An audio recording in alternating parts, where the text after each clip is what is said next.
नमस्ते, आप सभी का एक बार पुनः आपकी अपनी इस यूट्यूब चैनल हिंदी वाले व्हाट्सएप पर हार्दिक स्वागत, अभिनंदन है।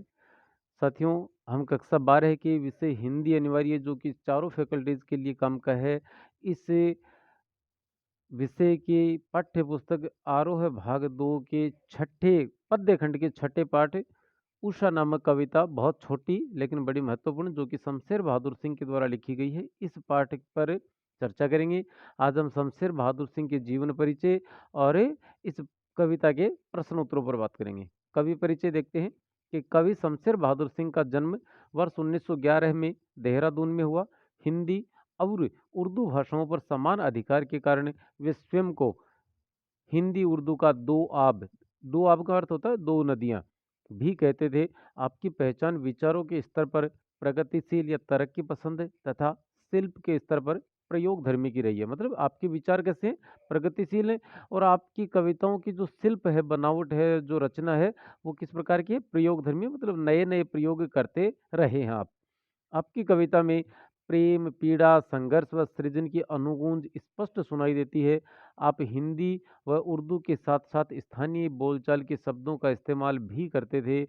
आपको कवियों का कवि भी कहा जाता है। तो कवियों का कवि किसे कहा जाता है? शमशेर बहादुर सिंह को। रचना क्रम में देखते हैं, कुछ कविताएँ, कुछ और कविताएँ, चूका भी नहीं हूँ मैं, काल तुझसे होड़ है मेरी, इतने पास अपने, बात बोलेगी हम नहीं। पुरस्कार की बात करें तो चूका भी नहीं हूँ मैं के लिए वर्ष 1977 में साहित्य अकादमी पुरस्कार मिला। वर्ष 1993 में अहमदाबाद में आपका निधन हुआ था। प्रश्न उत्तर देखते हैं पाठ के, और कुछ अन्य महत्वपूर्ण भी हैं कि कविता के किन उपमानों को देखकर यह कहा जा सकता है कि उषा कविता गांव की सुबह का गतिशील शब्द चित्र है। मतलब क्या है कि उषा कविता में वो कौन-कौन सी ऐसी चीज़ें आई हैं, ऐसे कौन से शब्द आए हैं, कौन से उपमान आए हैं, जो आम तौर पर गाँवों में देखने को मिलते हैं। बस यही बताने हैं हमें। तो हम लिखेंगे कि यकीनी तौर पर कहा जा सकता है कि उषा कविता में उषा व सूर्योदय के लिए चुने गए उपमान ग्रामीण जनजीवन से लिए गए हैं। जैसे राख से लिपा हुआ चौका के लाल केसर से धुली सिल, लाल खड़िया चाक, मली हुई स्लेट सभी ग्रामीण जनजीवन के हिस्से हैं। शहरी जीवन से इनका अस्तित्व समाप्त सा हो गया है। गाँवों में आज भी रसोई का आंगन राख व गोबर से लिपा जाता है। सिलबट्टे पर आज भी मसाले पीसे जाते हैं। बच्चे आज भी स्लेट लेकर स्कूल जाते हैं। जबकि शहरों में ऐसे दृश्य नहीं देखे जाते। अतः हम कह सकते हैं कि उषा कविता में लिए गए उपमान ग्रामीण जनजीवन से लिए गए हैं। अगला प्रश्न है, भोर का नभ राख से लिपा हुआ चौका कोष्ठक में लिखा है अभी गीला पड़ा है। नई कविता में कोष्ठक, विराम चिन्ह और पंक्तियों के बीच का स्थान भी कविता को अर्थ देता है। आप इस कविता को देखेंगे तो 4 जगह आपको बीच में एक-एक लाइन का स्पेस मिलेगा। उपयुक्त पंक्तियों में कोष्ठक से कविता में क्या विशेष अर्थ पैदा हुआ है, समझाइए। मतलब ये भौर का नभ राख से लिपा हुआ चौका, फिर नीचे वाली पंक्ति में लिखा था अभी गीला पड़ा है। तो ये अभी गीला पड़ा है, इस शब्द, इस वाक्यांश को क्या किया है? कोष्ठक में बंद। इसका अर्थ क्या है? क्यों इसको कोष्ठक में लिखने की ज़रूरत पड़ी? या तो पहली बात तो लिखने की ज़रूरत क्यों पड़ी? लिखा है तो कोष्ठक क्यों लगाया? इसका जवाब हमें देना है। तो नई कविता कथ्य, मतलब उसका विषय शिल्प एवं नए प्रयोगों के कारण ही नई कविता कहलाई है। इन नए प्रयोगों से इसकी महत्ता बढ़ी है। इन नए प्रयोगों को दर्शाने के लिए कविता में कोष्ठक, विराम चिन्ह, पंक्तियों के बीच का अंतराल जिसे स्पेस भी कहते हैं भी संदेश युक्त बनाया जाता है। इस पद में कोष्ठक में प्रयुक्त अभी गीला पड़ा है पद के माध्यम से अपने उपमान को पूर्णता प्रदान की गई है।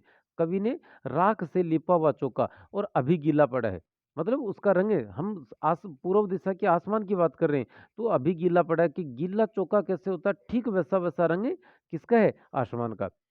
तो अपने उपमान को पूर्णता प्रदान की गई है। पाठक जान जाता है कि राख गीली है। आकाश में नमी को दर्शाने के लिए भी ही इसका प्रयोग किया गया है।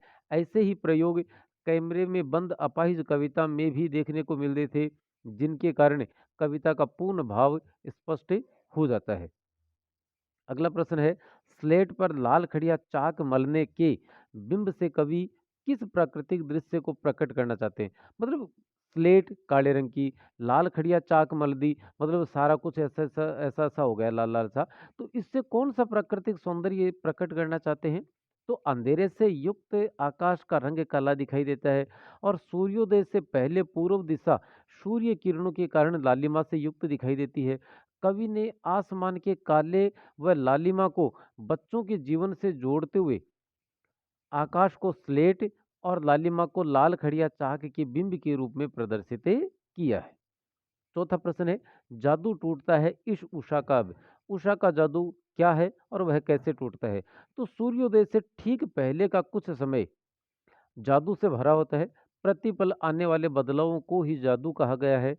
सूर्योदय होते ही वे बदलाव लुप्त हो जाते हैं, जिसे जादू टूटने की संज्ञा दी गई है। मतलब जो बदलाव हैं वो लुप्त हो गए तो वो क्या हो गया? जादू टूट गया। अगला प्रश्न है, उषा कविता की प्रमुख शिल्पगत विशेषताएं लिखिए।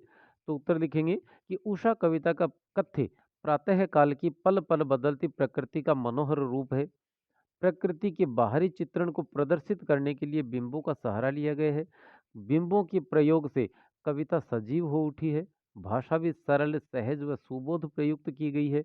कवि द्वारा राख से लिपा हुआ चौका, लाल केसर से धुली काली सिल और लाल खड़िया चाक मली हुई स्लेट इत्यादि बिंबों का प्रयोग किया गया है। यहाँ पर क्या था? शिल्पगत विशेषताएं, मतलब इसकी बनावट, बुनावट, इसकी रचना, इसका सृजन जैसे किया गया है, वहाँ पर क्या-क्या चीज़ें इस्तेमाल की गई हैं, ये बताना था।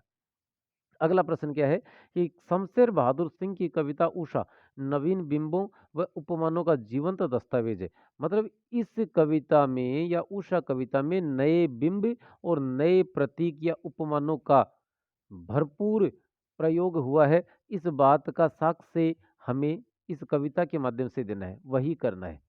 कि उषा कविता एक प्रयोगवादी रचना है। इसमें सूर्योदय के पहले के भोर के, मतलब सुबह के दृश्यों का चित्रण नए बिंबों व प्रतीकों का सहारा लिया गया है। राख से लिपा गीला चौका, केसर से धुली हुई सिल, लाल खड़िया चौक से मली हुई स्लेट इत्यादि ऐसे बिंब एवं प्रतीक हैं जो कवि के भावों का चित्रण कर रहे हैं। इसी प्रकार आकाश के लिए नीला शंख, राख से लिपा चौका, काली स्लेट, काली बड़ी सिल, नीले जल के प्रतीकों व बिंबों का प्रयोग किया गया है। आकार की दृष्टि से कविता जरूर छोटी है, छोटी जरूर है, लेकिन प्रयुक्त किए गए बिंबों, प्रतीकों व संदेश के लिहाज से कविता बहुत ही महत्वपूर्ण बन पड़ी है। तो साथियों, ये थे हम अभिनव सर्वा, ये हमारे नंबर। ज़रूरत पड़े आपको हिंदी विषय से संबंधित कुछ सामग्री की, कुछ नई जानकारी की या अपनी जानकारियों को दुरुस्त करने की, तो आप संपर्क कर सकते हैं।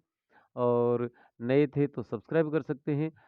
कक्षा 12 के बच्चों के लिए होमवर्क का पूरा होमवर्क और परीक्षा से संबंधित प्रश्न उत्तर और व्याख्या की पूरी व्यवस्था आपकी अपनी इस यूट्यूब चैनल पर पूर्व से की जा रही है। चलिए आज के लिए इतना ही। नमस्ते, धन्यवाद।